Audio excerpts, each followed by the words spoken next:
Hi, Peter Charles here.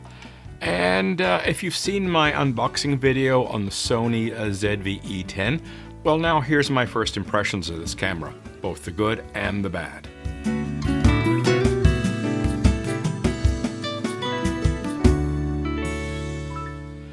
Okay, let's start off by saying I know what was wrong with this camera, what I wasn't going to like with this camera before I bought it. So don't go writing in the comments I should have known this ahead of time. I did know about it ahead of time. But I still went ahead and bought the camera for a variety of reasons, which we'll get to in a minute. But first off, the things I don't like. Well, if you know anything about Sony cameras, especially the A6000 series, and this one in particular, it comes with a very cumbersome menu system. I call it easy and cheap, or lazy and cheap. In other words, when you want to design a computer program or computer application, you can do it easy and cheap and unload the complexity onto the user, or you could do a really nice job, spend a lot of money, put in a lot of effort, and then the user doesn't have to do that. The user can have a great experience. Well, this menu system is easy and cheap. I mean, it's not easy to use. It was easy to program. That's problem number one.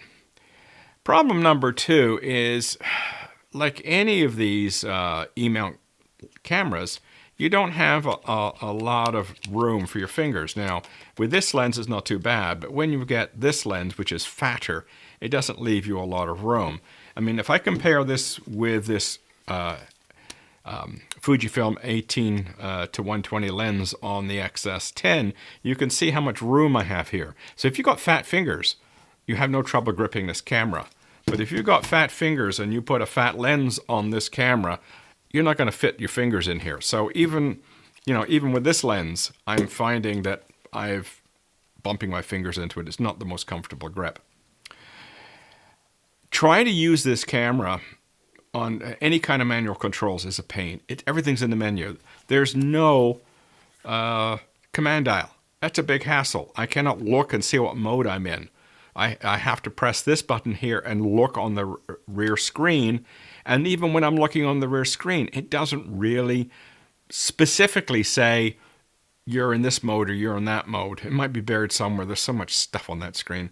I know I can remove some of it, but still, you've just got a button, which is a circulating toggle that you're switching through the three modes, which is still, movie, and slow and quick. Why they have slow and quick, I have no idea. To me, it's a waste. But anyway, it's there.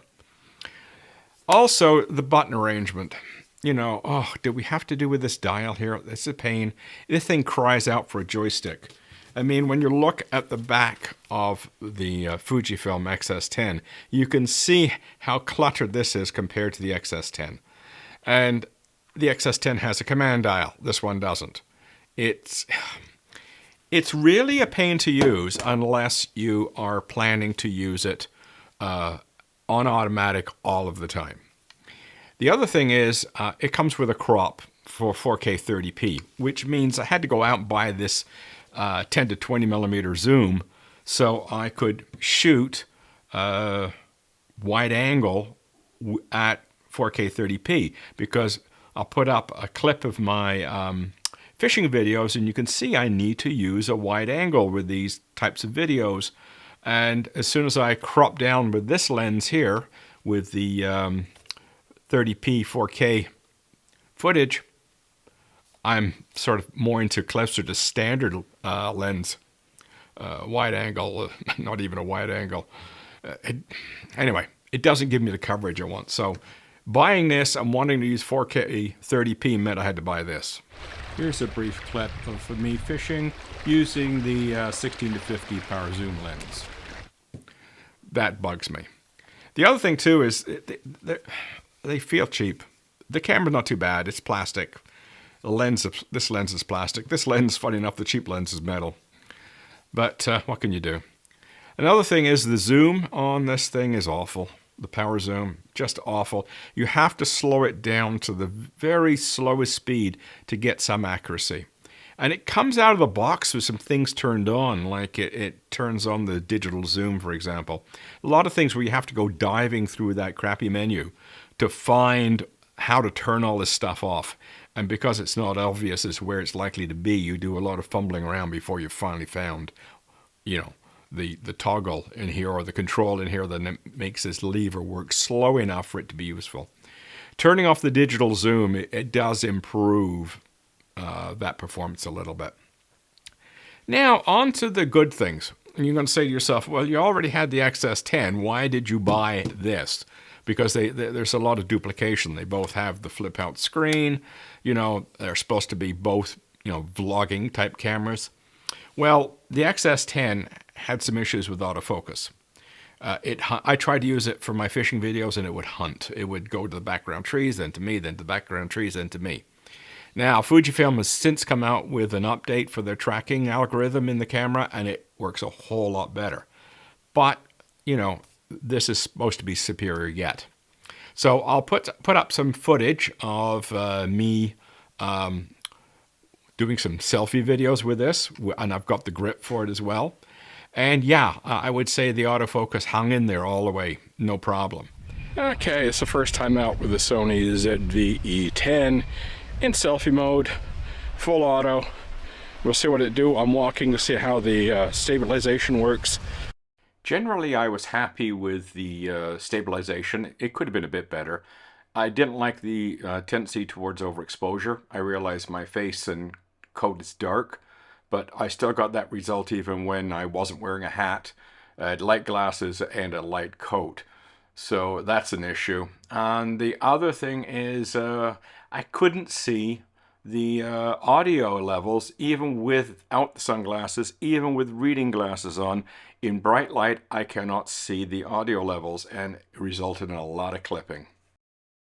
And when talking about audio levels, that's one of the things that drove me nuts, is the contrast of the audio level indicator on the rear screen when you're in movie mode is so thin that I had trouble seeing it in bright lights, bright sun, I should say. So I had a whole bunch of video done where the audio levels were clipping badly because I couldn't see how the audio indicator.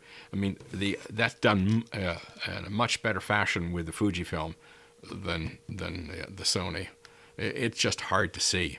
So I have to find a way to manage that better. And I wear reading glasses, but I don't need these on to see the levels on the Fujifilm.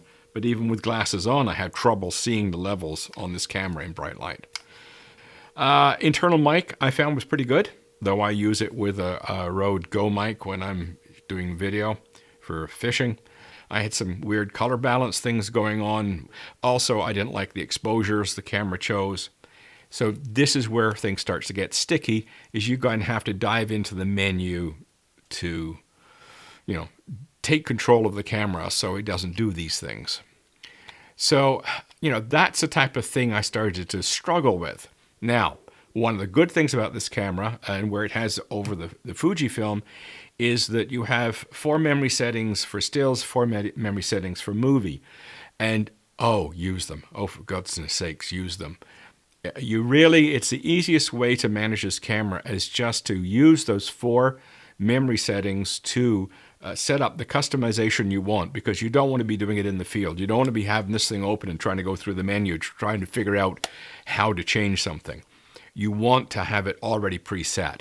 So with those 4 menu settings, you can go in and put your still settings in, your movie settings in, and pick the one you want. So for example, I have already set up in this camera, I have a setting for my studio when I'm using here with the lighting I've got in here. I've got one for 1080p footage and one for 4K 30p footage. So I have 3 of the 4 settings in use. And I've got the 4th one. I'll find whatever use I want for it afterwards. Maybe the selfie stick version, who knows. From the still photography perspective, I was prepared to hate this camera. But I've come to figure out that, you know, if you think of it in the right way, it's not a problem. You've got to think about this thing as being a point-and-shoot camera with an interchangeable lens and APS-C sensor. So it still is a point-and-shoot camera in the way it's put together. It's not really intended for you to do a lot of fancy schmancy stuff with the controls like I would with a Fujifilm camera. It's meant, you know, you pointed at the subject, you press the button. And when you think of it in those terms, it's actually quite a good camera. So I got over a lot of my frustration with the camera by sort of dialing down my expectations and saying it's just a point and shoot. You know, give it a break. I took it out for some still photography, and I'll put some shots up from that outing. And you can see I did a pretty good job with it because I started to make better use of the screen, especially in my vertical shots and even the horizontal shots. I was able to use the screen in relatively bright light conditions, which is usually the reason why I hate using rear screens. I much prefer a camera with a viewfinder because, you know, I use the viewfinder for still photography 100% of the time. I never use the rear screen. So this is an adjustment for me. There's no EVF. So I had to get used to shooting with the rear screen. And I didn't do too badly with it. I was rather happy with the results I got. Now, I wasn't trying to be super creative. It was just a test, just to run around and shoot some stills. But I think in all, the camera came out performing quite well. Still, you know, some exposure issues. I find if you let it do its own thing with exposure, it gets a lot of them a little overexposed for my taste. So that's where exposure compensation comes in, and it's right there on the dial, and it's a useless position. So since I'll never use the defocus option on this thing, in the camera mode, I've turned that into my exposure compensation. So I can press that and then move my rear dial for my exposure compensation. It works like a charm. It's almost as good an implementation as you would have on one of these cameras. So it's not too bad. Press the button, move the dial. It's good. Here's a few images from my walk around Waterford Ponds. Gives you an idea what the camera will do. And I was using the 10-24 zoom the entire time, and I actually liked the type of results I got. I also made use of touch focus to get some of the closer focused images to work, and overall quite happy with it. I had no choice but to figure out how to use the rear screen to take still pictures, because normally I only use a rear screen for movie work, never for stills. I was able to turn it to get the glare of the light off of it so I could actually see it, and that helped. I have to say I did a better job as a result in bright light. So anyway, I was reasonably surprised at how well the still photography went. Nice and compact, small, light. It's going to be great for a vacation camera. And now I'm getting used to using the articulating screen. I'll do a better job of doing still photography with it. The last thing I want to talk about is the product mode, product showcase mode. It does work. I tried it. I'll put up an example. Well, what's interesting with the tracking upgrade on this one, the X-S10 could do it as well, even without a product showcase mode. I'll put both of them up so you can see. Okay, let's try the product showcase mode with the Sony. I'm just moving the block of wood backwards and forwards. You notice a little bit of jittering as I move backwards and forwards. Now I try to see how its coverage works if I stay within the zone. And you see it blink out a little bit. I exceeded the zone there for momentarily. Now I'm going outside the zone, bringing it in, and there's a little bit of a jitter there. Bring it back again. That one's a little bit smoother. Now we're going to go to the Fujifilm X-S10 after the firmware upgrade. And you notice it's nice and smooth, picking up a piece of wood as I move forward. And it's relatively smooth. Now I'm going from side to side. That seemed to work quite well, actually. Now from outside, inside, very smooth. Picks it up quickly, releases quickly. And I tried to break it by going very fast. And it hung in there quite well. So all in all, I've come to like it. I think if you look at it from the point of view of it being a point-and-shoot camera with an interchangeable lens, you come to grips with it a lot more easily, and especially if you use the memory functions in it to save your most commonly used settings, because you don't want to be diving in the menu to make the changes. That'll just drive you bananas. And as I say, the thing about the 4K crop, you get used to using wide-angle lenses if you need it, because it is a nuisance to lose that much of the sensor when you're putting it to 4K 30. The one advantage I will say, though, is it does improve rolling shutter. because if you shoot it at 24 frames per second using the full shutter, you're going to get a real bad rolling shutter effect out of it. So you do get some improvement when you use the crop in 30 frames per second. So bottom line is, I think I've come to terms with this camera. Thinking of it as a point and shoot certainly made the difference. If you're looking for more of an all-round photographic instrument, I would say the X-S10, which is now out, is a better choice. A lot more money.